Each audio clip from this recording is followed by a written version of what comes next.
pour ceux qui ne le connaîtraient pas encore, il ne devrait pas être trop nombreux, c'est Laurent Bonnefoy est chercheur au CNRS et membre du CERI à Sciences Po, où il est chercheur également. Cette réunion aujourd'hui est à propos de la parution de son dernier ouvrage, un ouvrage qui est particulièrement opportun au regard de l'actualité. Le Yémen, de l'Arabie heureuse à la guerre. Particulièrement opportun parce que ce que l'on voit à travers l'actualité et qui est si mal présenté par nos médias, à part quelques rares parmi eux, comme beaucoup d'autres conflits ou beaucoup d'autres situations difficiles, ont besoin d'une compréhension assez dense et un décryptage pour comprendre les ressorts de ce qui se passe. Et sinon, on tombe dans des schémas approximatifs tels qu'ils nous sont présentés la plupart du temps sur le Yémen en disant eh bien, les Saoudiens, avec une coalition internationale, veulent rétablir un gouvernement légitime renversé par une rébellion marionnette de l'Iran. Voilà. Alors quand on entend ça, ou à peu de choses près dans beaucoup d'articles et de médias, eh bien, on croit avoir une image mais qui ne correspond pas du tout à la réalité. C'est pour ça qu'un décryptage profond des structures du Yémen, des dynamiques qui l'animent, était particulièrement opportun. Et ce livre qui a été publié il y a quelques jours seulement, tombe vraiment à point nommé. Et pour ça, il faut vraiment remercier Laurent Bonnefoy, en espérant que cet ouvrage, facile d'accès, qui se classe un peu par thème, qui n'est pas une démarche historique où on commence il y a 2000 ans et on termine aujourd'hui, pas du tout. Ça se classe par thème, et dedans, on trouve les clés, dont certaines essentielles pour comprendre ce qui se passe aujourd'hui, voilà, et quel est et mieux appréhender les ressorts de cette guerre qui ravage le pays depuis fin février 2015. Voilà. Je vous avouerai que moi-même, qui ai vécu 3 ans au Yémen, en lisant ce livre, j'ai appris des tas de choses. Voilà. J'ai appris des tas de choses. C'est clairement expliqué, en particulier tous ces ressorts et toutes ces dynamiques qui animent l'intérieur du Yémen, avec cette double matrice qui est celle des tribus, mais celle des castes. L'importance des racines, de la notion d'identité. Et cette expression qu'emploie très heureusement, de façon très heureuse, Laurent Bonnefoy, en disant que le Yémen est plus récepteur qu'émetteur. Plus récepteur qu'émetteur, subit plus qu'il n'agit, mais sans être pourtant la marionnette de personne. C'est un pays qui n'a pluriel, qui n'a jamais connu la colonisation, à part pendant quelques dizaines d'années, ou presque près un siècle quand même, mais la frange sud de la région d'Aden par les Britanniques, mais tout le reste non, à part les Turcs se sont cassés les dents.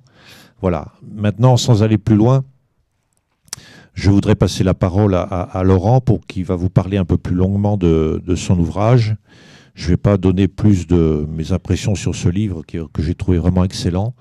Et puis peut-être pour ouvrir sur des questions propres à l'actualité, les conséquences du décès d'Ali Abdallah Saleh, l'homme qui a gouverné le Yémen pendant 33 ans, hein, et voilà, mais qui a retourné sa veste une énième fois, mais une fois de trop, pour lui. Laurent, je te passe la parole. Bonjour, merci à toutes et à tous d'être venus ce midi. Je vais commencer, avant d'aborder peut-être les questions plus liées à l'actualité, par vous présenter un petit peu le projet du livre, parce que je pense qu'il est assez symptomatique et des représentations qu'on a du Yémen et d'un certain nombre de défis qui sont les nôtres ou bien qui sont aussi ceux des journalistes, parce que on a coutume de dire que le Yémen, ou ce qui se déroule au Yémen, est une guerre cachée, qu'il n'y a pas de journalistes, et donc qu'il est très difficile de dire ce qui s'y passe.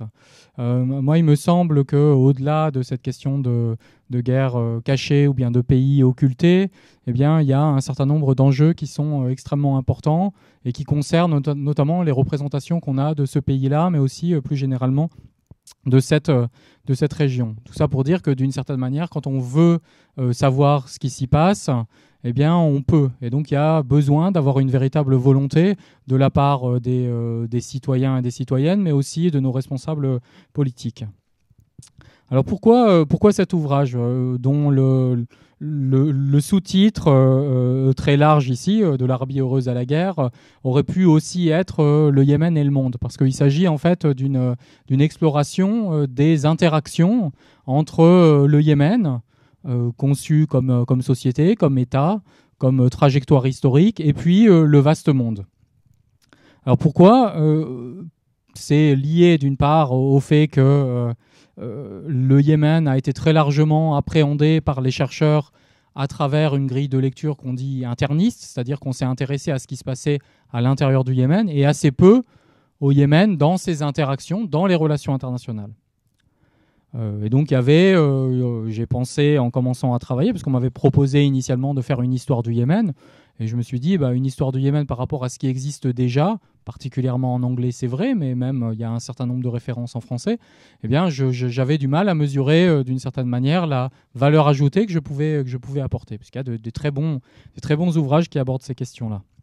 Et d'autre part, j'étais confronté à titre individuel, mais plus généralement aussi, je pense que ça concerne beaucoup de collègues et puis aussi les journalistes, eh bien, à un éloignement du terrain yéménite. C'est un terrain que avec lequel j'ai interagi pendant 4 années pleines à différents moments. J'ai pu acquérir un bagage, je pense, intellectuel, analytique, de connaissances significatifs, mais j'ai été brutalement privé de cet accès au terrain il y a longtemps déjà, en 2009, par un gouvernement qui m'a placé sur une liste non grata parce que je travaillais sur des questions qui, sans doute, le chatouillaient un peu trop. Et de ce fait-là, j'étais progressivement amené à trouver des nouveaux moyens d'appréhender ce pays et cette société. Et j'étais confronté aussi à peut-être la critique venant d'un certain nombre de collègues travaillant spécifiquement sur ce pays-là en disant Laurent Bonnefoy, il ne connaît plus réellement le terrain parce que ça fait tellement longtemps qu'il en est privé. Moi, mon pari, c'était de dire que il y avait un certain nombre de choses qu'on pouvait dire en chaussant des lunettes différentes. C'est-à-dire que plutôt que de regarder ce qui se passe à l'intérieur, essayer de comprendre en quoi prendre la vision avec du recul et regarder les interactions avec le monde, permettait de regarder le pays différemment et d'apporter pour le coup quelque chose d'assez novateur, je pense, dans l'approche qu'on a généralement de ce pays-là. Parce que ce pays-là, c'est pas n'importe quel pays. C'est pas n'importe quel pays parce que le Yémen s'inscrit dans un imaginaire qui est absolument fascinant. C'est pas pour rien dans les pages introductives que je reviens sur toutes les expériences qui ont structuré le rapport du Yémen avec le monde, ou plutôt les interactions qu'un grand nombre d'intellectuels, il se trouve qu'ils sont particulièrement français, c'est là aussi peut-être quelque chose d'assez symptomatique, particulièrement de la question coloniale, à savoir qu'il y a beaucoup plus de Français illustres. On peut mentionner évidemment dans l'imaginaire Arthur Rimbaud, mais il y a aussi Paul Nizan, il y a aussi Joseph Kessel, il y a aussi André Malraux, et j'en passe, qui ont eu une interaction, une fascination pour ce pays. En revanche, du côté anglais, il y a beaucoup moins de monde. On trouve un vers de Rudyard Kipling qui pourtant était parfaitement intégré dans les mécanismes coloniaux et dans l'imaginaire colonial britannique. Et pourtant, Aden, alors que c'est censé être le joyau de la couronne britannique au moment de la reine Victoria, il s'en contrefiche un petit peu. Et ça, c'est assez intéressant malgré tout. Et au-delà de cette fascination européenne pour le Yémen, on constate également que cette fascination, elle n'est pas seulement donc occidentale. Elle est également très largement arabe, voire orientale, avec des tas d'interactions qui sont souvent négligées et qui pourtant ont placé le Yémen au cœur de tas de représentations qui sont tout à fait intéressantes. Ceci pour dire que le Yémen, ce n'est pas n'importe quel pays. Et pourtant, on a coutume aujourd'hui de considérer que le pays est marginalisé, qu'il est avant tout effectivement un réceptacle qui subit les relations internationales plus qu'il ne les génère. Et le parti pris du livre, là, c'était de lister, d'analyser des interactions qui montraient qu'il y avait effectivement un rôle joué par les Yéménites dans la mondialisation. Que ce rôle-là, il passait par des chemins qui étaient parfois détournés, qui étaient souvent considérés comme problématiques, qui étaient un enjeu des relations internationales, où là, il subissait un petit peu. On peut penser à la phase dans les années 70 liée à la guerre froide, avec le Yémen du Sud qui est une république socialiste et donc qui s'inscrit dans les dynamiques propres à la guerre froide. Et puis on peut penser plus récemment à la question de la projection de la violence dite djihadiste, qui a érigé à partir de 2001, ou plutôt à partir de 2000 pour ce qui est de la temporalité yéménite, avec l'attentat contre le USS Cole, qui est un navire de guerre américain, en octobre 2000, dans la grande représentation du Yémen en tant qu'enjeu de la lutte contre le terrorisme. Mais malgré cette dimension proprement sécuritaire ou bien les jeux des grandes puissances, il y a aussi la capacité de la société yéménite à projeter un certain nombre d'interactions. Et c'est la deuxième partie de l'ouvrage qui s'intéresse là aux interactions plus concrètes, avec une interaction qui est déjà liée au flux de personnes. C'est-à-dire qu'on a des flux de personnes qui ont très directement structuré l'histoire et la société yéménite à travers les migrations. C'est-à-dire que le Yémen, et c'est quelque chose qu'on ne sait sans doute pas assez, eh bien, c'est très largement construit autour de flux migratoires qui ont projeté les Yéménites dans un tas de régions, particulièrement l'Asie du Sud-Est, la Corne de l'Afrique, mais aussi plus récemment, par exemple en Grande-Bretagne, où les Yéménites, dès le lendemain de la Seconde Guerre mondiale, ont constitué, avant même les Pakistanais et les Indiens, la première communauté musulmane en Grande-Bretagne. Et puis, il y a une deuxième dimension qui est, on va dire, l'inverse, qui est le fait que le Yémen est aussi, d'une certaine manière, un réceptacle de flux.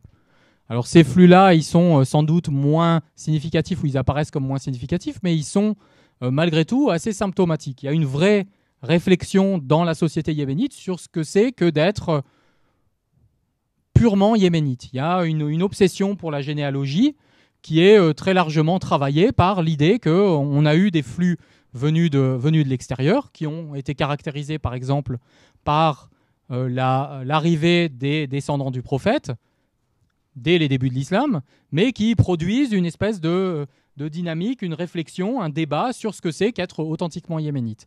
Puis après, il y a tout un cas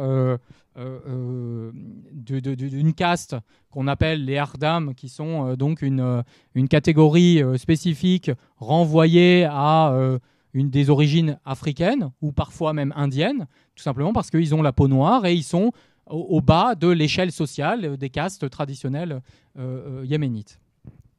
Au-delà de ces groupes, on va dire, traditionnels, il y a aussi eu des flux qui sont passés sans doute moins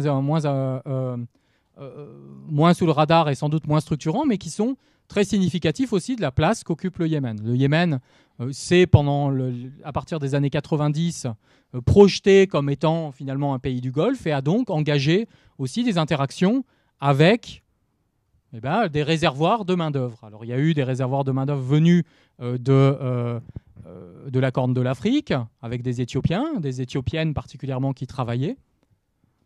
Et puis aussi des flux venus d'Inde. Et tous ces flux ont d'une certaine manière activé la présence du monde dans la société yéménite. Et au-delà de ces catégories-là, il y a aussi une réflexion que je mène un petit peu sur ce qu'on appelle les expatriés, c'est-à-dire une catégorie qui est très largement construite comme étant très richement dotée, socialement bénéficiant d'un certain nombre de ressources, mais qui a développé une relation qui est tout à fait intéressante aussi avec la société yéménite, qui encore une fois est faite de fascination pour l'architecture, pour la société. Et c'est pas pour rien, par exemple, que parmi ce qu'on appelle les expatriés européens, eh bien, on a un grand nombre qui sont revenus du Yémen avec un livre ou bien une bande dessinée sous le bras ou bien un projet d'écriture, etc. Parce que, tout simplement, comme j'ai coutume de le dire, c'est un pays dont on tombe réellement amoureux et qui fascine pour ces raisons-là. Et puis, il y a une autre catégorie dans ces interactions qui ont activé d'une certaine manière la présence du monde au Yémen, c'est les étudiants qui venaient certes pour une part apprendre l'arabe, parce que là encore on activait un certain nombre de représentations sur l'authenticité de la société yéménite préservée de l'influence extérieure.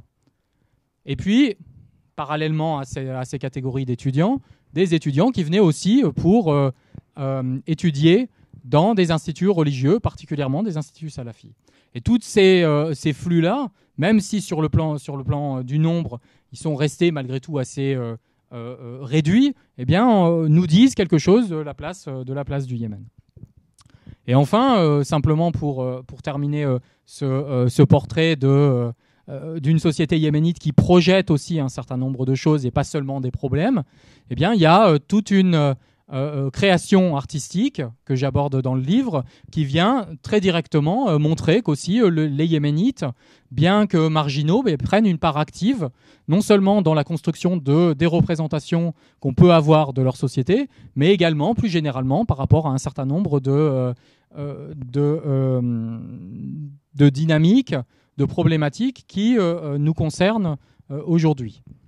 Et donc l'ambition de l'ouvrage est bien de montrer que le Yémen, bien davantage qu'une marge, eh bien, est aussi au cœur de tas de problématiques qui nous concernent. Et le lien est fait très directement avec la guerre qui aujourd'hui déchire cette société et qui est très largement ignorée, qui est ignorée d'une certaine manière à dessein, et j'y reviendrai, et ce n'est pas du tout une question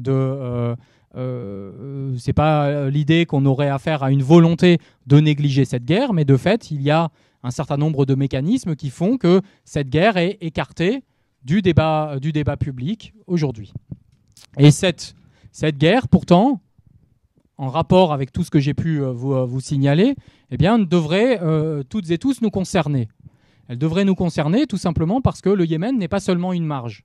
Le Yémen, en s'effondrant, le fait en ayant aussi des effets sur la région et sur le monde. Et c'est ça qui est, à mon avis, important, de bien avoir à l'esprit que l'effondrement d'une société comme la société yéménite, considérant toute son histoire, considérant son ancrage dans les relations internationales, eh bien, ne se fait pas à huis clos. Il ne se fait pas à huis clos pour trois raisons. La première raison est liée à la question de la projection de la violence djihadiste.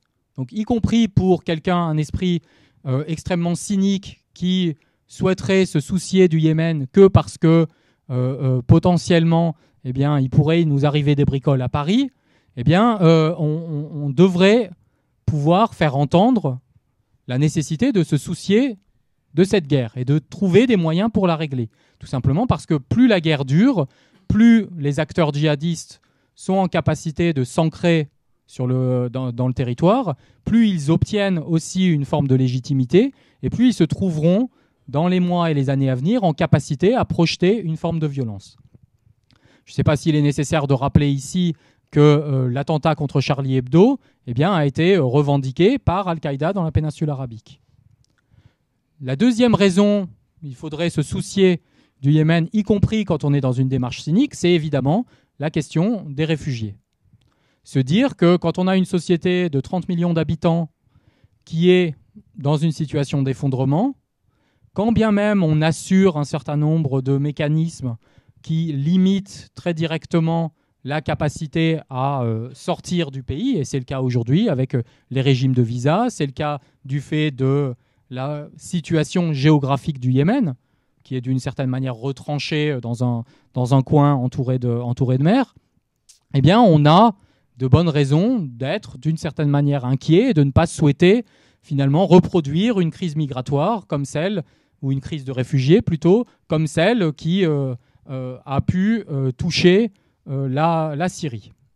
Et puis la troisième raison, moi je pense, est presque non pas philosophique, mais elle nous invite d'une certaine manière à voir un petit peu à long terme. Et au lieu de s'intéresser juste à ce qui va se passer dans les mois qui viennent, eh bien, de se projeter un petit peu et de comprendre que le Yémen, d'une certaine manière, est un laboratoire. Il est un laboratoire d'un certain nombre de problématiques, de dynamiques qui vont très directement nous concerner. Alors j'ai parlé de la question des réfugiés, évidemment, mais si on l'aborde de façon un petit peu dans le temps long, on constate qu'il y a un certain nombre de défis structurels qui se posent au Yémen. Parmi ces défis, il y a le défi démographique, à savoir que le Yémen aujourd'hui c'est 30 millions d'habitants, que la population est censée doubler tous les 20 ans, que c'est un pays qui a très peu de ressources, et particulièrement très peu de ressources en eau. Et donc là, l'épuisement des ressources aquifères eh bien, pose de sérieux problèmes dans les zones qui sont censément les plus peuplées, qui sont des zones de haute montagne. Sanaa, qui est perché à 2300 mètres d'altitude, c'est aujourd'hui 3 millions d'habitants. Les estimations les plus raisonnables considèrent que dans 10-15 ans, le niveau en eau sera sans doute épuisé. Et donc, qu'est-ce qu'on fait quand on a une ville de 3 millions d'habitants à bouger ? Moi, je n'ai pas vu dans l'histoire récente de cas où on aurait pu gérer une situation à peu près équivalente sans générer soit des investissements énormes, soit en acceptant finalement qu'il y a une forme de violence. Et si on regarde un petit peu à long terme, on constate que ces questions-là, migratoires, ces questions écologiques aussi, sont évidemment des choses qui vont se passer à l'échelle du monde. Et de ce fait-là, le Yémen peut constituer une forme de laboratoire pour prendre les devants, parce que ces questions-là vont sans doute se poser au Yémen avant d'autres pays. Et ainsi, toute l'inquiétude, toute la catastrophe humanitaire dont on entend parler aujourd'hui à dessein, eh bien, pourrait tout simplement apparaître comme une forme d'épiphénomène par rapport à un certain nombre de choses qui vont se passer. Et c'est, à mon sens, quelque chose qu'on devrait bien davantage prendre en considération. Tout simplement, il me semble que la guerre fait perdre aux Yéménites, mais fait perdre aussi à la communauté internationale, parce que tout le monde devrait se sentir concerné par ce qui se passe au Yémen, sauf à avoir une approche absolument cynique en considérant que c'est pas grave, 30 ou 60 millions de personnes qui meurent, on met une bombe ou on les laisse mourir ou s'entretuer, mais je ne pense pas que ce soit le genre de position qu'on est prêt à entendre aujourd'hui dans l'espace public. Et de ce fait-là, il est important, je pense, d'avoir une approche concernée par la situation du Yémen et donc de comprendre aussi la façon dont il s'insère dans le monde. Parce que, comme je l'ai dit, ce n'est pas n'importe quel pays. Bien, là...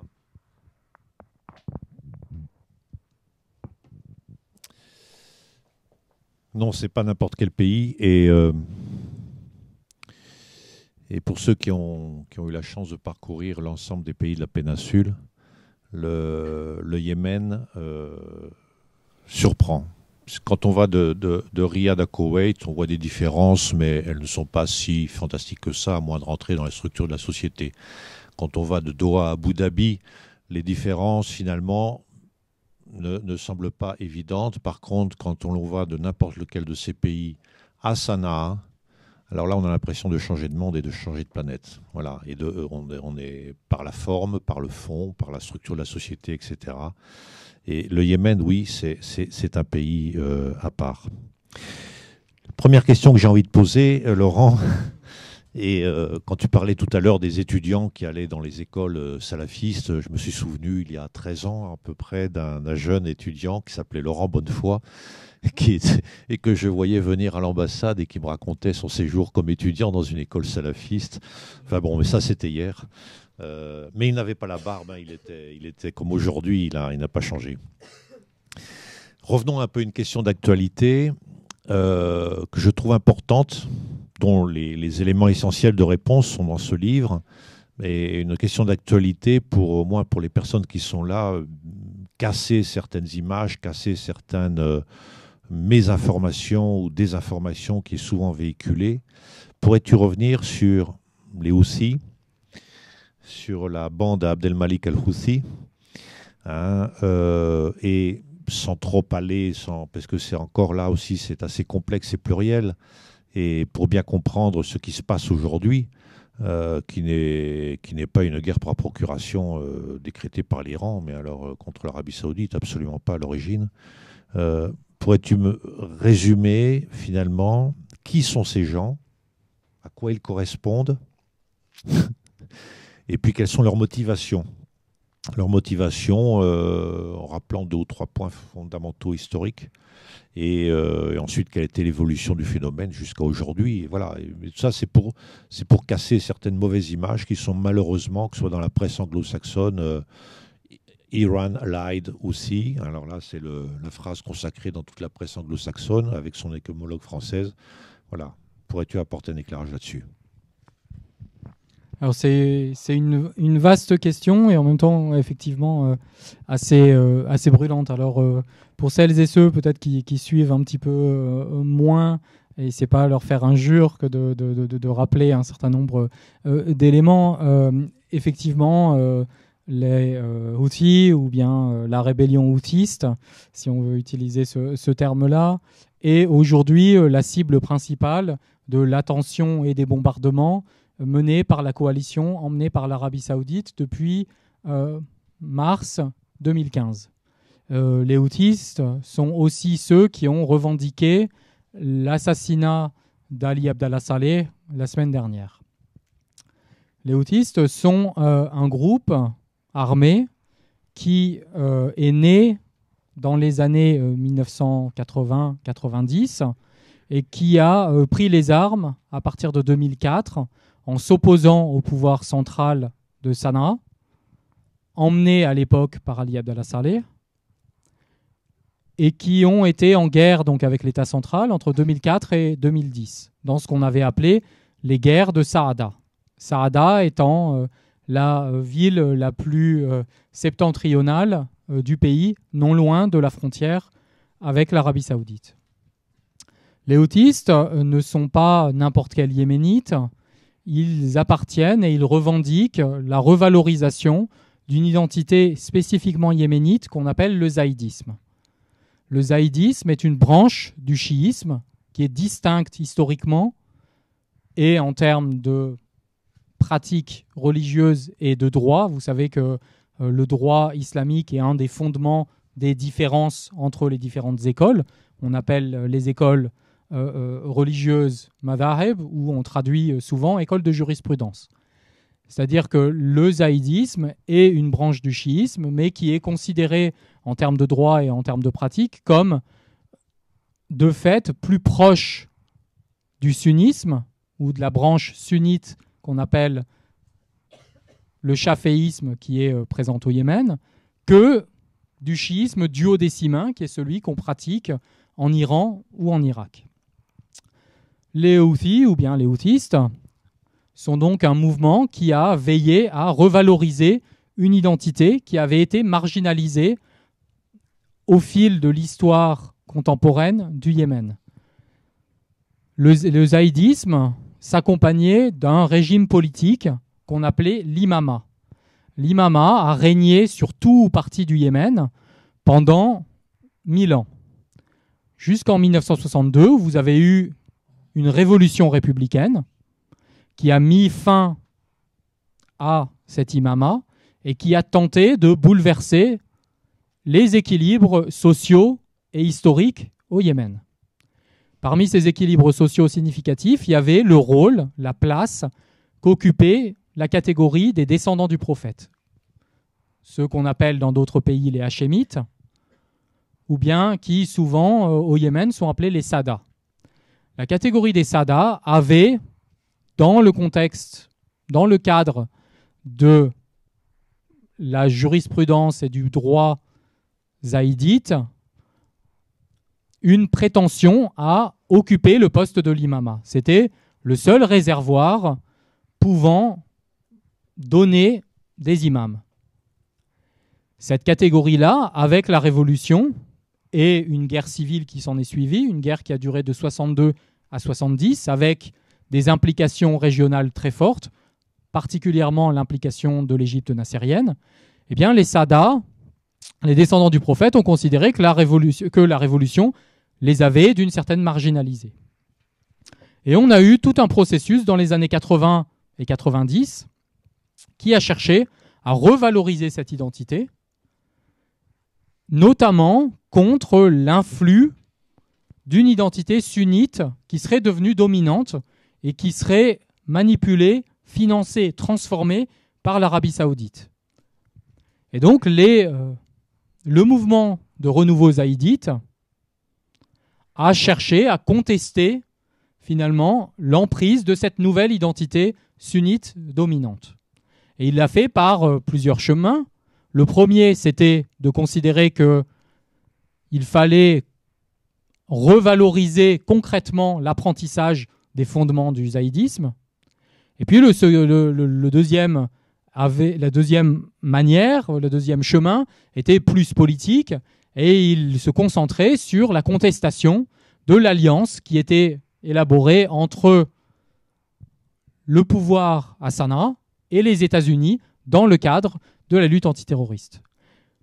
Et dans ce contexte-là, le mouvement houthiste a émergé à travers la contestation de la politique menée par Ali Abdallah Saleh.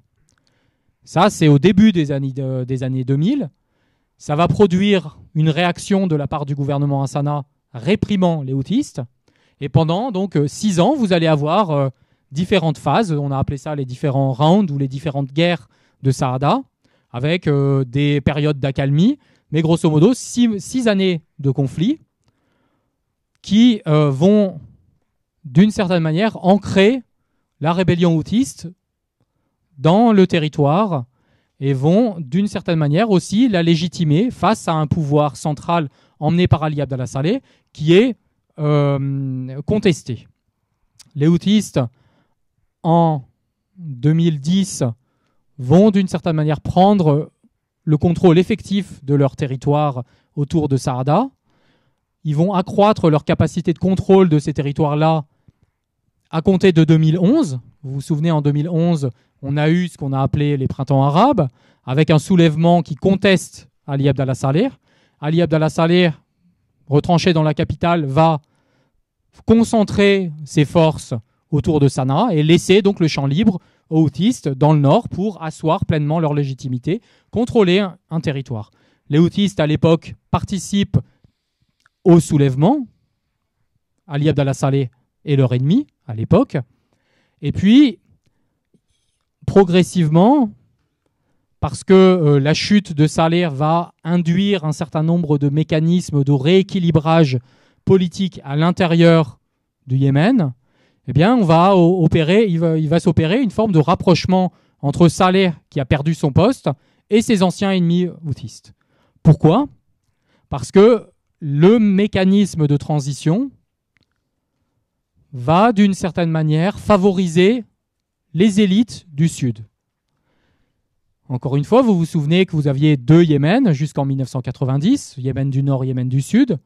Vous avez, alors je ne vais pas passer par toutes les péripéties, mais les sudistes vont contester l'unification et vont considérer que c'est l'unification, en fait, c'est un jeu de dupes, qu'ils ont été, et ils utilisent le terme, colonisés par le Nord, et donc, de leur point de vue, il serait préférable de faire sécession. Là, le mécanisme de transition après le départ de Saleh en février 2012 va tenter de donner des gages aux sudistes, de leur dire non, grosso modo, non, ne partez pas, regardez, on va rééquilibrer le pouvoir. Et donc on offre des gages aux sudistes.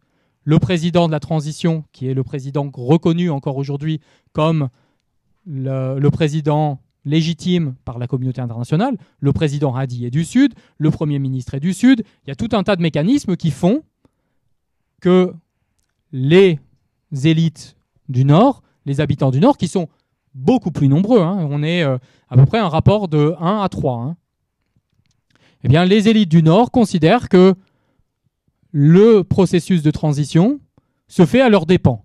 Et donc, d'une certaine manière, pourquoi est-ce qu'ils accepteraient de le soutenir ? Et donc, on va avoir, par des mécanismes détournés et assez compliqués, mais une forme d'alliance qui va se nouer entre les nordistes, les Houthis, et puis Saleh. Et cette alliance, elle a donc un côté presque revanchard, qui est d'autant plus fort que les deux partagent une inimitié vis-à-vis des frères musulmans.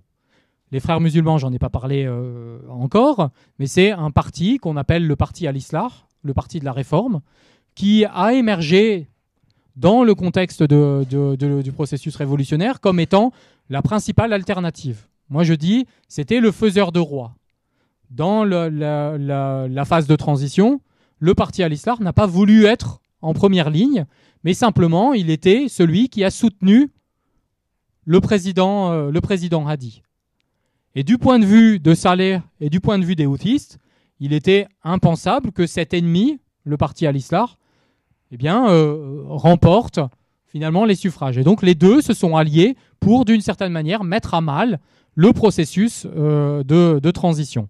Ils l'ont fait en développant un discours qui est, on peut qualifier, un discours populiste, en disant la révolution n'est pas allée assez loin, on a conservé les mêmes élites, on a conservé la corruption, et donc, particulièrement les Houthis, sont partis du nord, leur base territoriale, et se sont progressivement imposés jusque dans la capitale à travers un discours qui là n'était pas un discours strictement confessionnel, c'est-à-dire que c'était pas de dire nous on va défendre le zaïdisme, mais qui était un discours qui était avant tout un discours populiste. Nous on va défendre l'héritage de la révolution et on va défendre le petit peuple. Et ça a finalement assez bien fonctionné, leur permettant d'acquérir une forme de popularité.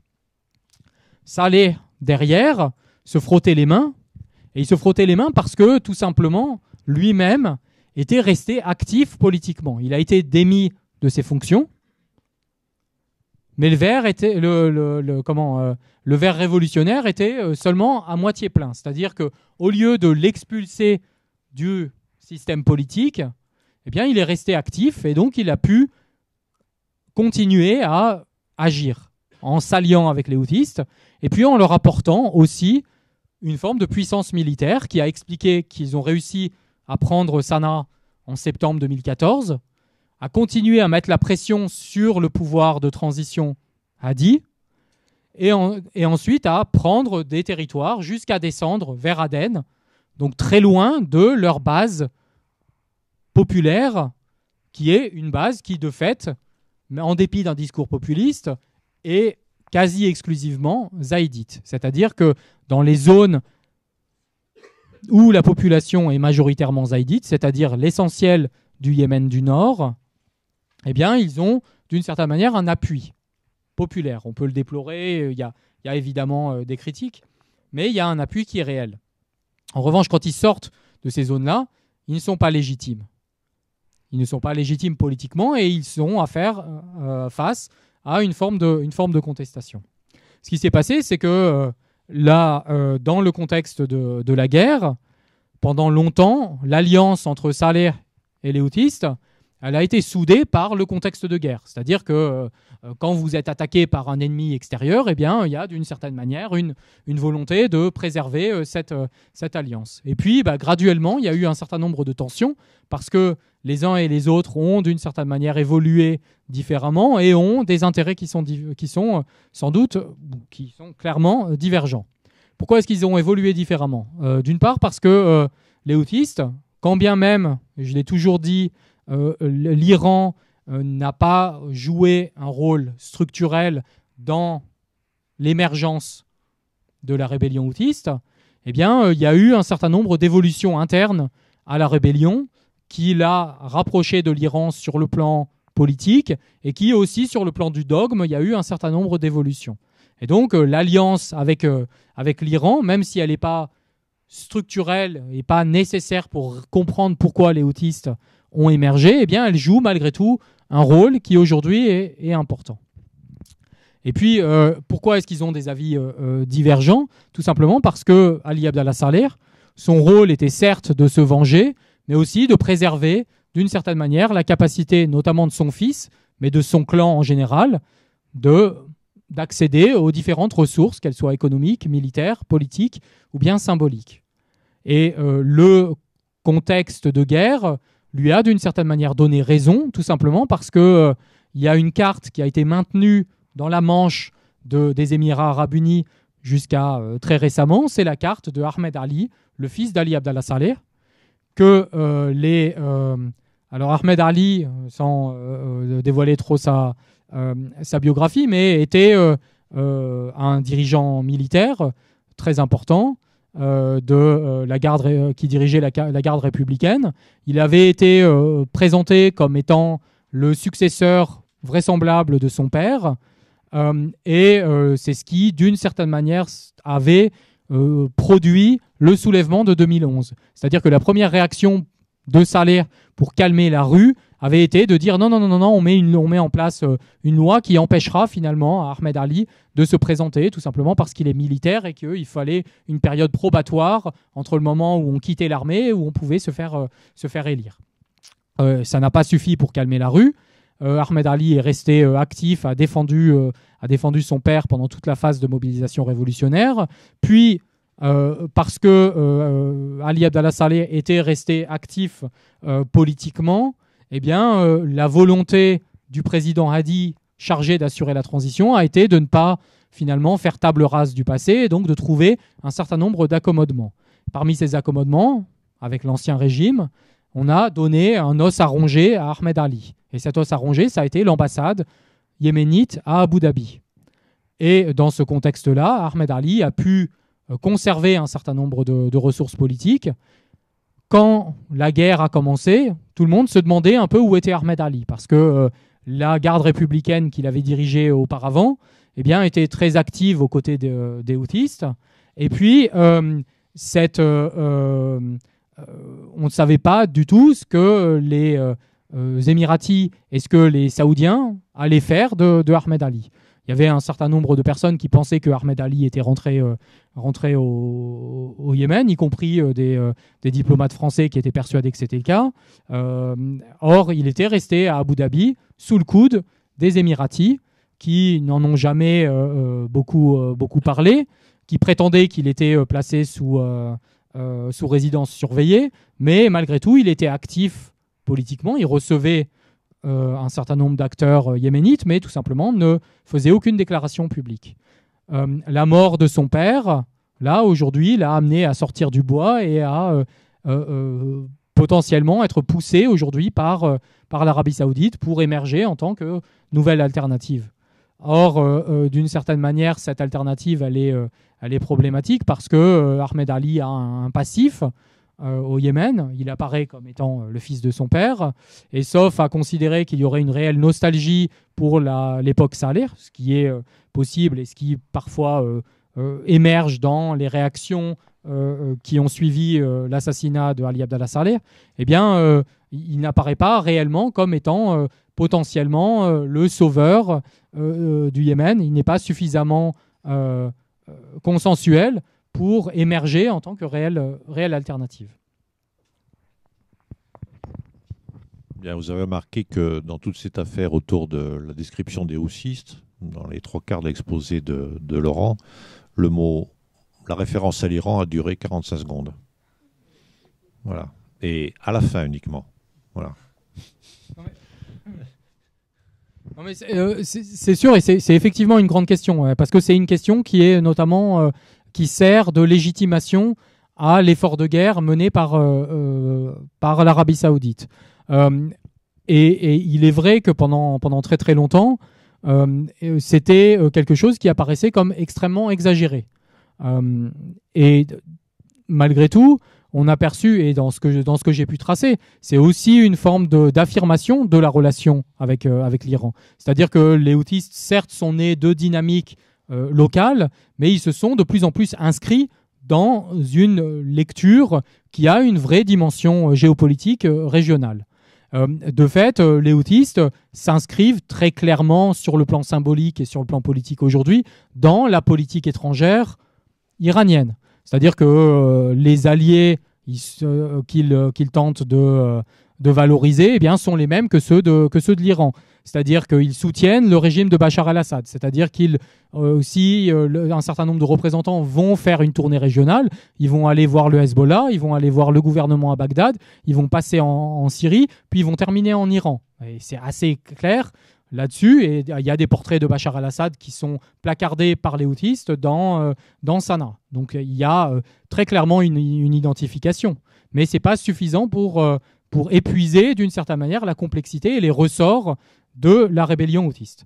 Par ailleurs, quand on a tendance à évoquer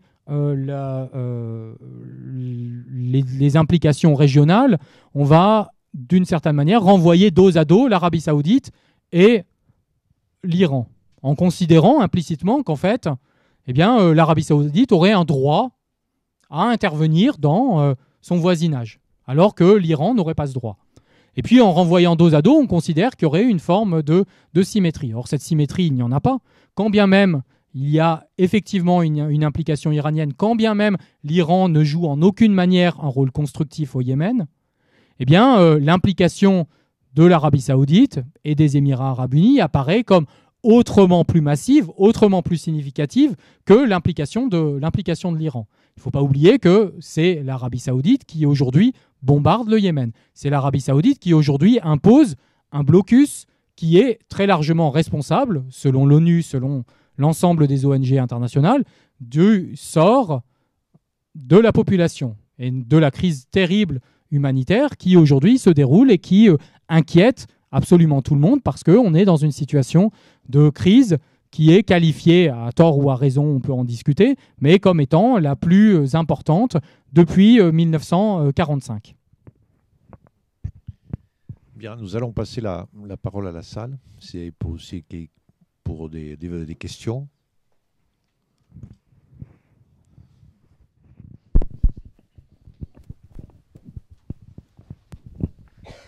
Ma question, ce sera à propos d'un groupe séparatiste au sud. Si j'ai bien compris, un groupe qui commence à se battre contre le groupe Hadi.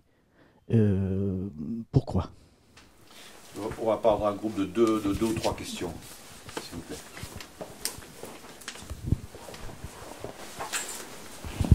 Question matérialiste. De quoi ils vivent tous ces gens?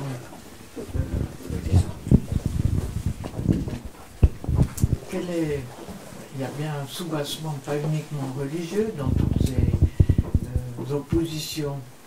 L'économie, ça marche comment là-bas? Et il y a des classes économiques, ils font de l'agriculture, ils ont du pétrole. Enfin, au plan économique, je n'ai rien entendu. Alors, bassement matérialiste, je pose la question.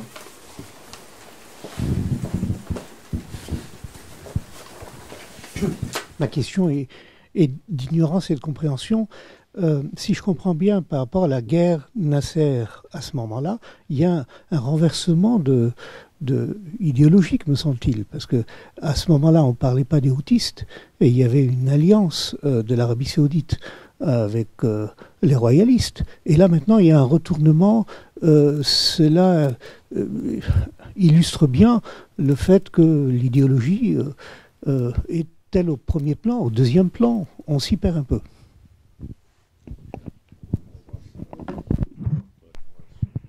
Oui. Alors, la question sudiste, je l'ai assez peu abordée, mais effectivement, elle est d'une certaine manière aussi significative que la question des houtistes. Alors certes, comme je l'ai dit, le sud est moins peuplé, mais malgré tout, il constitue, du fait d'Aden, du fait aussi de l'ancrage des groupes djihadistes dans les provinces du sud, une problématique qui est tout à fait significative. Alors pourquoi est-ce que, d'une certaine manière, Hadi se fait dépasser par sa droite ou par sa gauche, mais en tout cas par les sécessionnistes sudistes? Tout simplement parce que Hadi, pour des raisons historiques, apparaît comme étant un traître à la cause sudiste. Lui-même est originaire du Sud, mais il y a un certain nombre d'antécédents. Il y a un premier antécédent qui est très significatif, qui est janvier 1986. Janvier 1986, vous avez une lutte interne au leadership de ce qu'on appelle à l'époque la République populaire et démocratique du Yémen, donc le Yémen du Sud, qui va conduire à une forme de purge, à des combats qui vont durer un mois à Aden et faire près de 10 000 morts. Alors le chiffre est absolument pas certain, mais ça a été un espèce d'accès de violence énorme. Et Hadi, à l'époque, a d'une certaine manière pris parti pour le mauvais camp, celui qui avait tenté la tentative de coup d'État de purge et qui a été défait. Mais donc dans ce cadre-là, il n'est pas aimé par les sudistes. Et puis par ailleurs, il y a 1994, au moment où il y a une première tentative de sécession après l'unification de 1990, et Hadi va prendre parti pour l'unité en 1994, donc contre la sécession sudiste. Et c'est à ce moment-là, en 1994, qu'il va devenir aussi vice-président. Dans ce contexte-là, il est perçu comme étant donc un traître à la cause sudiste. Et au moment où il va devenir président, l'ensemble de son activisme va être tourné vers la préservation de l'unité, en mettant en avant notamment une solution fédérale, mais qui ne satisfait pas les sudistes. Par ailleurs, on a une dimension géopolitique à ce qui se passe aujourd'hui. Donc le Hadi est on a coutume de dire les anti-houthistes seraient unifiés d'une certaine manière, et quand vous voyez des cartes représentant le conflit, vous allez souvent avoir des taches montrant le contrôle territorial des houthistes, et puis ensuite anti-houthistes, et puis éventuellement vous allez trouver une petite tache pour représenter Al-Qaïda, parce que ça fait bien de le faire. Mais simplement, le camp anti-houthiste est extrêmement fragmenté. Et il se trouve que les Émirats arabes unis ont très directement établi des liens avec les sécessionnistes sudistes. Donc officiellement, la stratégie et l'objectif militaire de la coalition dans le contexte du droit international fixé par la résolution 2216 du Conseil de sécurité est de rétablir le pouvoir du président légitime. Et pourtant, quand on regarde ce qui se passe localement, eh bien, on perçoit que les politiques qui sont mises en œuvre sapent très directement cet objectif, en entérinant une forme de séparation entre le nord et le sud. Alors de quoi vivent les Yéménites ? C'est aussi une très bonne question qui permet de comprendre beaucoup de choses. Tout simplement, le Yémen est effectivement le pays le plus pauvre du Moyen-Orient, avec, je vous ai parlé des dynamiques démographiques, donc c'est pas près de s'arranger.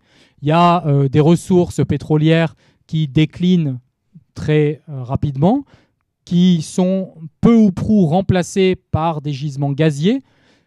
On a eu, dans les années 2000, un investissement très important, qui est le plus important fait au Yémen, qui est un investissement qui a été mené par l'entreprise française Total, en particulier dans le cadre d'un consortium, mais qui visait donc à exploiter les gisements de gaz au Yémen. Mais je vous l'ai dit, cette ressource-là, quand bien même elle est importante pour le budget yéménite, puisqu'elle couvrait à peu près 70 ou 75% des ressources de l'État, eh bien c'était insuffisant. C'est insuffisant parce qu'il y a la croissance démographique, et puis parce que quand on a une population qui est jeune, il faut l'éduquer, il faut aussi assurer un certain avenir à toutes ces personnes. Et même si la société yéménite est une société qui reste effectivement rurale pour l'essentiel, majoritairement rurale, on a entre 55 et 60% de la population qui vit encore dans les villages, qui dépend donc très largement de l'agriculture, eh bien on a un certain nombre de défis structurels dont je vous parlais aussi tout à l'heure. Et puis le Yémen, et c'est quelque chose aussi que j'aborde dans le livre, vous vous souvenez, avec les questions de flux migratoires, eh bien, dépend très largement de la rente qui est apportée par ces émigrés. Cette rente, elle a été fluctuante selon les périodes. Elle a été notamment affectée par la politique, notamment en 90-91, au moment de la guerre du Golfe. Vous avez environ 1 million de Yéménites qui sont expulsés des pays du Golfe et donc qui doivent rentrer. 90-91, c'est quelques mois après l'unification, donc le Yémen était déjà très fragilisé. Et vous avez eu à peu près 20% de la population active masculine qui est brutalement revenue au pays, ce qui a induit une grande crise. Aujourd'hui, le niveau des migrants yéménites est à peu près revenu au niveau qui était celui de 1990-91, sauf que entre-temps, vous avez la population qui a plus que doublé. C'est-à-dire que la dépendance ne permet plus d'assurer suffisamment de revenus au Yémen. Concernant maintenant l'implication dans les années 60 et on va dire les retournements d'alliance, à savoir que l'Arabie saoudite, qui aujourd'hui soutient, on va dire, le camp qu'on pourrait qualifier de nationaliste, ou bien le camp nationaliste contre les houthistes, qui incarnerait le camp zaïdite aujourd'hui, eh bien, dans les années 60, c'était l'inverse. Et dans les années 60, vous avez donc la révolution de 1962 et les Saoudiens qui, contre les Égyptiens qui, eux, soutiennent la République, eh bien, les Saoudiens soutiennent la monarchie zaïdite. Et cet exemple-là est tout à fait symptomatique de ce qu'est la politique étrangère saoudienne. C'est-à-dire que plutôt que de la lire comme le fruit d'une approche marquée par la religion structurée autour du wahhabisme, eh bien, il faut la lire comme étant simplement une forme de réelle politique. Une réelle politique qui peut être contestable, qui peut être criminelle, qui peut être problématique à l'échelle régionale, mais qui se structure pour l'essentiel autour de ce que les dirigeants saoudiens perçoivent comme étant leurs propres intérêts. Et donc bien loin d'une approche qui serait purement idéologique, purement fondée sur une approche religieuse. Autre exemple de la réelle politique saoudienne au Yémen, en 1994, les Saoudiens ont soutenu les sécessionnistes du Sud, qui étaient les héritiers d'un État marxiste-socialiste. Voilà. Et alors ils l'ont fait sans le dire officiellement, mais enfin bon, c'était assez massif. Ils leur ont offert des MiG-29 et ils leur ont fourni plein de subsides. Ce fut un échec, mais ce fut encore un bel exemple qui est pour dire que la politique étrangère saoudienne doit être lue complètement en dehors de la grille religieuse dans laquelle on a trop tendance à l'enfermer. D'autres questions ?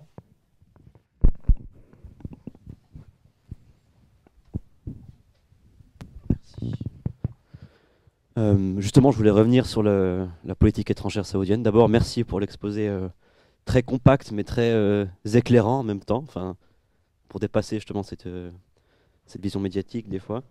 Vous parlez de la vision, vous disiez cynique, qu'on peut avoir sur les événements actuels, qui est presque au fond utilitariste, par rapport d'un point de vue depuis ici. Mais comment vous expliqueriez que les grilles de lecture qu'on porte sur les événements légitiment presque la politique saoudienne et la considèrent comme une espèce d'extension de ses prérogatives quand l'Iran serait une forme d'ingérence? Pourquoi certains récits qu'on peut avoir, au fond, presque légitiment par moment la politique extérieure saoudienne?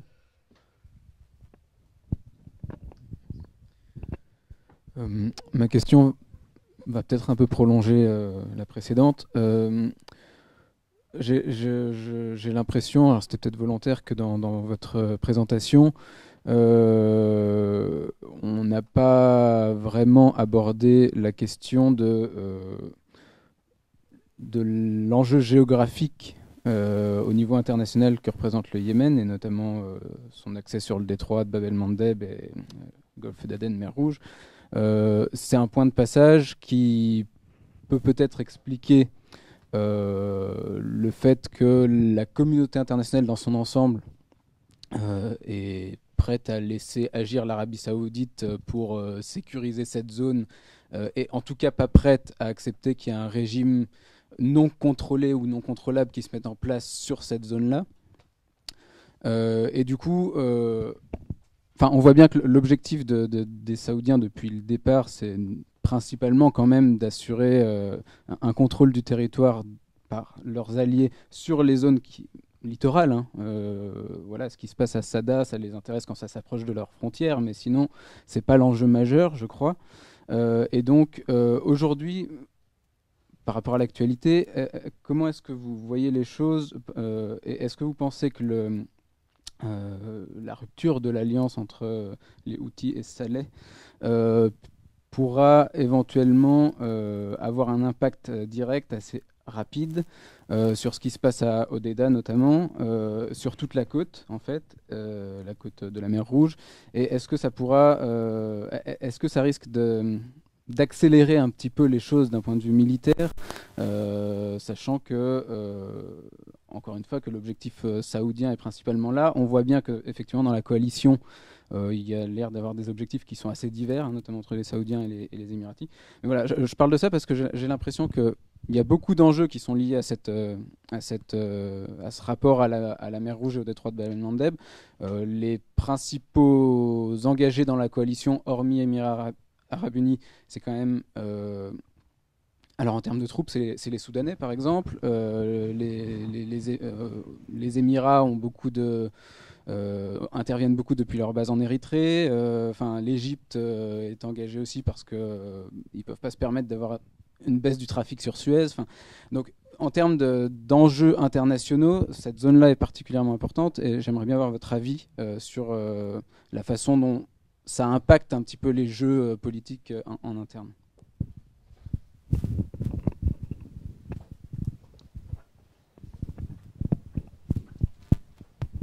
Bonjour, merci beaucoup déjà pour votre présentation. Question peut-être excessivement simple, mais qu'est-ce que vous entendez exactement par communauté internationale quand vous parlez de ces soutiens? Quels agents exactement sont impliqués dans cette communauté internationale? Merci. Très bien, toutes ces questions sont très, très justes et très liées. Je ne sais pas si vous êtes coordonnés entre vous, mais ça me permet de ne pas trop éclater mes réponses. Je pense qu'il y a une vraie question concernant effectivement la façon dont le cas yéménite est traité par la communauté internationale en utilisant des tas de guillemets. Je reviendrai je répondrai à votre question après. Il y a effectivement eu une carte blanche qui a été laissée à l'Arabie Saoudite pour gérer, au nom de la communauté internationale, le dossier yéménite. Cette carte blanche, on peut l'expliquer par différentes raisons. La première est peut-être celle qu'on considérerait comme la plus cynique, tout simplement, que l'Arabie Saoudite est un client pour nos entreprises d'armement, et donc il serait finalement dans notre intérêt, et j'utilise le nôtre à dessein, dans l'intérêt de l'Union européenne ou bien des Occidentaux, de finalement passer les caprices de l'Arabie Saoudite. Or, cette approche-là, elle a une limite évidente qui est liée au fait que même si nos dirigeants peuvent avoir une vision à courte vue, eh bien, on ne va pas leur faire l'affront de penser qu'ils n'intègrent pas que le Yémen est quand même une zone qui est stratégique. J'en ai effectivement pas parlé, mais quand j'ai dit que le Yémen, c'était pas n'importe quel pays, j'aurais effectivement pu intégrer cette question, on va dire, bassement géopolitique, liée aux flux commerciaux. Et donc, moi, je pense qu'au-delà de cette question simple et qui entre en ligne de compte des contrats d'armement, eh bien, on a aussi une mécompréhension de ce qui se passe au Yémen. C'est-à-dire que la complexité qu'on ne peut pas réduire du conflit yéménite, le fait qu'il soit très difficile d'identifier qui sont les bons, qui sont les méchants, qui sont ceux qui sont légitimes, qui sont ceux qui sont illégitimes, eh bien, fait que, d'une certaine manière, la communauté internationale, encore une fois j'utilise le terme avec des guillemets et à dessein, eh bien, est perdue quand il s'agit du Yémen. Et donc, elle est perdue parce que pendant toute la décennie 2000, les États-Unis en particulier, mais ses alliés aussi, n'ont eu qu'une seule obsession. Ça a été de lutter contre Al-Qaïda. Al-Qaïda, structurellement au Yémen, moi, m'apparaît, alors ça peut être choquant de le penser, mais comme une forme d'épiphénomène comparé à deux autres dynamiques qui ont absolument restructuré la politique yéménite. Les houthistes d'un côté, la question sudiste de l'autre, qui ont été totalement négligés. Et dans ce cadre-là, après la Révolution, ces deux questions sont devenues brûlantes. Et les diplomates dans le même temps, parce qu'il y avait une situation d'instabilité, eh bien, étaient d'une certaine manière soit enfermés dans leur ambassade et enfermés dans leur voiture blindée, soit même avaient fui. Et donc, le Yémen, en tant que problème politique international, a filé entre les doigts d'absolument tout le monde. Et de ce fait-là, ça a légitimé la position de l'Arabie Saoudite, qui a pu dire, bah oui, moi je sais ce que c'est que le Yémen. Écoutez, ça fait 50 ans qu'on a établi des relations de clientèle avec les Yéménites. Vous voulez qu'on gère? On va gérer. Sauf qu'entre-temps, il s'est passé des basculements, des changements de génération à l'intérieur de l'État saoudien et puis à l'intérieur du Yémen aussi. C'est-à-dire que les clients habituels des Saoudiens n'étaient plus en responsabilité, n'étaient plus nécessairement capables de gérer le dossier yéménite, pour autant qu'il ait été géré correctement. Je reviendrai sur la question de l'importance accordée aux zones côtières. Sur la communauté internationale, effectivement, on a aujourd'hui un acteur qui est absolument central, c'est effectivement l'Arabie Saoudite, qui a très directement mis en place une politique yéménite, mais cette politique yéménite, elle a été considérée comme étant a priori cohérente, a priori rationnelle, alors qu'en fait, elle ne l'est pas. Les Saoudiens ne sont pas nécessairement mieux placés que d'autres pays pour gérer le dossier yéménite. Ce n'est pas faire les insulter que de considérer que la gestion d'une entreprise militaire ou la gestion d'une crise humanitaire, ça ne s'apprend pas en 15 jours. Qu'il faut avoir une expérience, mais il faut aussi avoir du personnel pour gérer. Et donc, quand on a d'une certaine manière l'affirmation d'un objectif qui peut être discuté, je veux dire, on peut discuter de la rationalité de restaurer le pouvoir de Hadi. Mais simplement, entre l'affirmation de l'objectif et la réalisation de cet objectif-là, il y a souvent un monde. Et l'Arabie Saoudite et les Émirats Arabes Unis, je pense, ne mesurent pas ce monde-là. Et donc, on leur a donné le bénéfice du doute, la communauté internationale en général, à savoir l'Union européenne, à savoir les États-Unis, à savoir aussi l'ONU. Parce que l'ONU a signé, a voté à travers le Conseil de sécurité une résolution, qui est la résolution 2216, qui entérine très directement la stratégie saoudienne et qui, pourtant, est énormément viciée et qui aujourd'hui pose un certain nombre de problèmes, notamment concernant la légitimité constitutionnelle de Hadi, qui est spécieuse.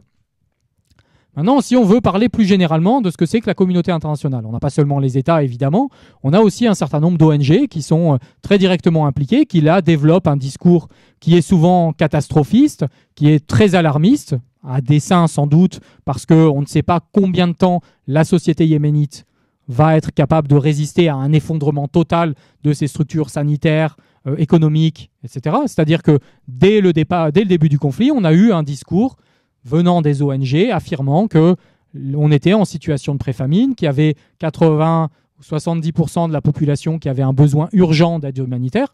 Je ne le conteste pas. Je constate simplement qu'en 3 ans, on n'a pas eu, fort heureusement, l'effondrement qu'on pouvait craindre. C'est-à-dire que les chiffres, on n'a pas eu 1 million de morts. Ce qui nous amènerait dans le contexte de la pire crise humanitaire depuis 1945. Oui, ce qui est la labellisation officielle par l'ONU. Or, en tant que chercheur, moi, je dois essayer de comprendre quels ont été les mécanismes qui ont permis d'échapper, d'une certaine manière, à ce qu'on prédisait de terrible. Maintenant, moi, je fais confiance aux ONG. Il est tout à fait possible que demain, après-demain, dans une semaine, là, on ait affaire à un effondrement total. Parce que structurellement, il y a une vraie dépendance. Il y a la pauvreté que j'évoquais tout à l'heure. Il y a des épidémies. Il y a tout ça. Il y a une famine qui pointe. On voit des images, etc. Et ça peut aller très, très vite. Et on peut très, très bien se retrouver avec aujourd'hui un chiffre officiel de 10 000 morts, qui est sans doute très largement sous-estimé, mais dans une semaine, 1 million, parce que tout simplement, les gens n'ont plus à manger. Et puis après, la communauté internationale, si on veut avoir une approche large, eh bien, elle implique chacun d'entre nous. Et ça, c'est quelque chose qui est important parce que je crois profondément qu'aujourd'hui, il y a une forme de basculement, dans le sens où on parle de plus en plus du Yémen, parfois bien, parfois mal, ce n'est pas nécessairement la question, mais je crois aussi que les Saoudiens et les Émiratis sont extrêmement attentifs à ça.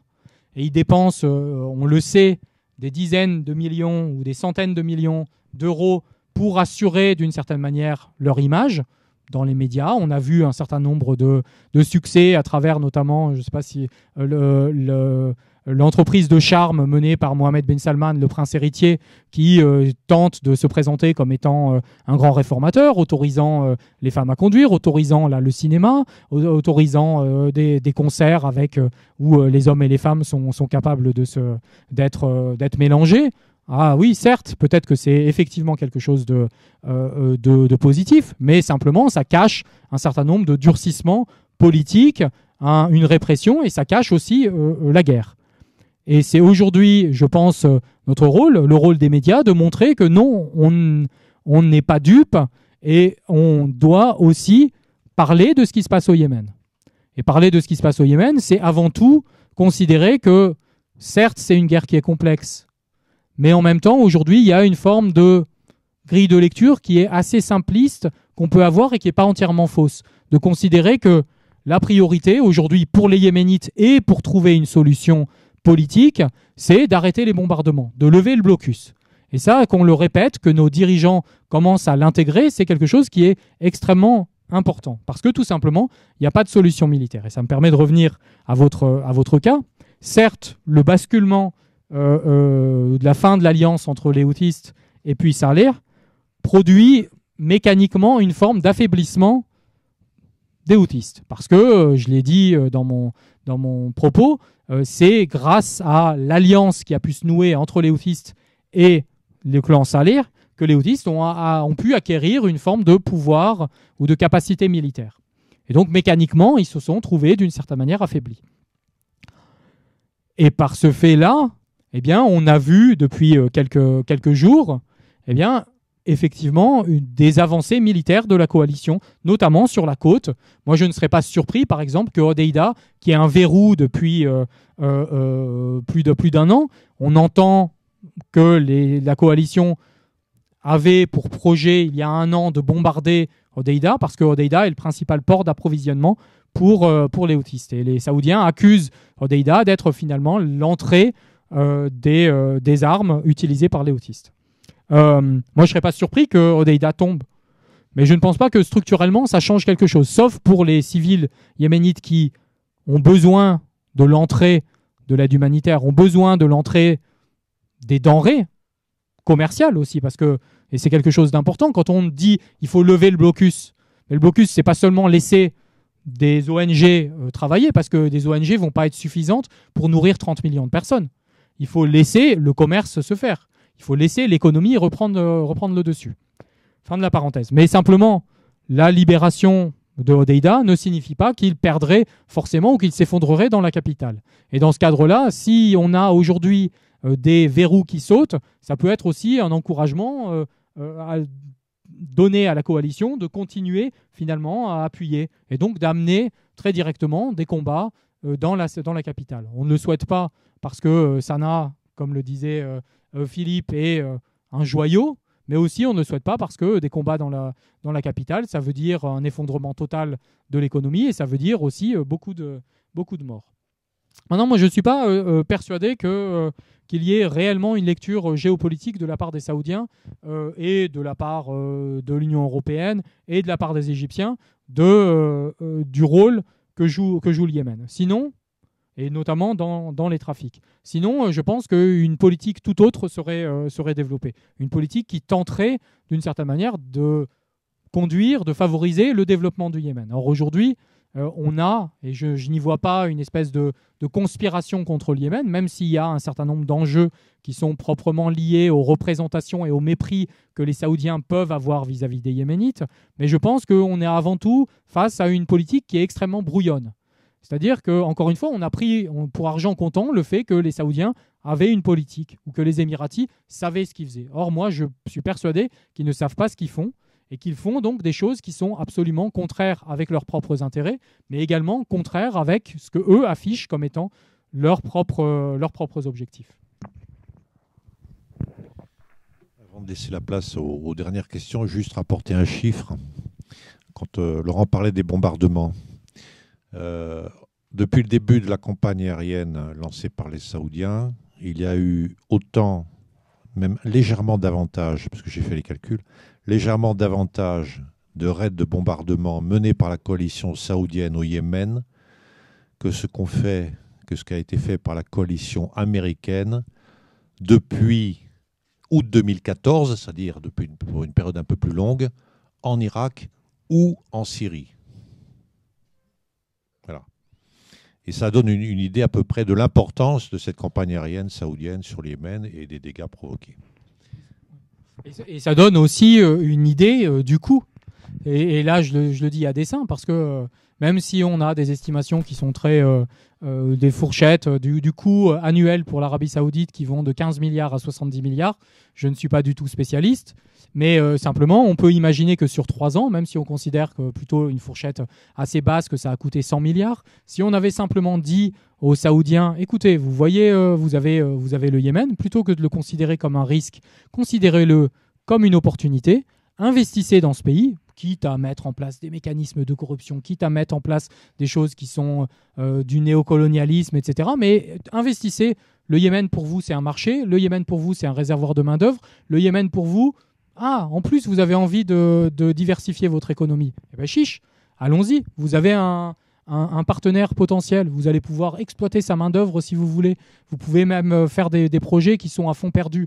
Mais réfléchissez, ça vous coûtera toujours moins cher d'avoir cette espèce de pays que vous tenez à bout de bras plutôt que d'avoir une guerre. Et ça, c'est un discours qu'on entend finalement assez peu, mais qui pourtant cadre parfaitement avec la logique libérale qui est mise en avant par Mohammed bin Salman.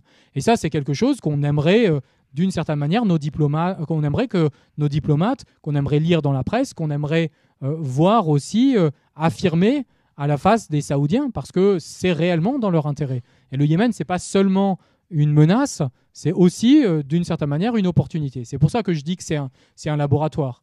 Et c'est un laboratoire dès lors qu'on accepte de voir un petit peu à long terme et de considérer que, certes, la situation est complexe, certes, il y a des défis, mais en même temps, on peut les relever, plutôt que de continuer à creuser et de générer une crise qui sera, d'une certaine manière, inextricable dès lors qu'on ne la prendra pas de façon constructive. Je vais laisser la place à une dernière question, parce qu'à 14h, il faut absolument libérer Laurent.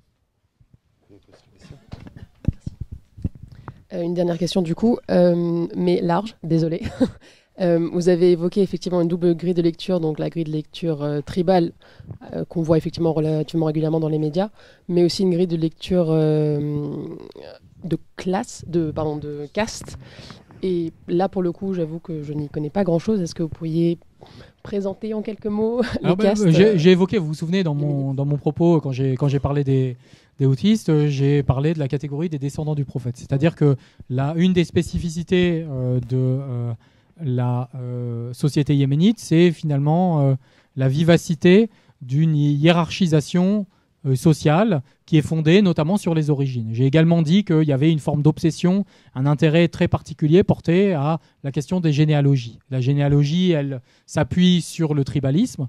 Et là, en l'espèce, il y a aussi une fascination qui peut s'exercer dans le sens où il y a un ancrage historique extrêmement profond des tribus, avec une continuité qui est absolument fascinante. C'est-à-dire qu'en fonction du nom de famille de quelqu'un, vous pouvez à coup sûr à peu près savoir d'où il vient, et vous pouvez à peu près estimer aussi quel est son pouvoir. Alors c'est quelque chose qui est absolument fascinant, mais qui donne une forme de hiérarchisation. Alors il y a eu des mobilités, mais simplement on a un système qui est donc très hiérarchisé, avec au plus haut les descendants du prophète, et puis au plus bas ceux que j'ai appelés les Hardam, qui sont d'origine africaines ou bien, selon certains récits, originaires d'Inde, mais qui sont yéménites, avec des tas de brouillages également liés au flux plus récents venus notamment de la Somalie, qui induisent des tas de considérations sur la race, sur les origines, sur la généalogie. Et cette hiérarchie, elle est encore très présente dans les esprits, et elle joue un rôle politique qui est sans doute plus important que les représentations qu'on peut avoir en termes confessionnels. On va faire une dernière question. Si je réponds rapidement. Merci beaucoup. J'aurais été très intéressée par vos réflexions préliminaires sur la mort de Saleh, justement. Voilà. Et ce à quoi faire attention dans les mois à venir. Alors j'en ai un petit peu parlé, parce que j'ai parlé de Ahmed Ali. Je pense que c'est effectivement la carte qui est en train d'être jouée. Alors là, la dissolution de l'Alliance, moi, ne m'a pas tellement surprise. J'avais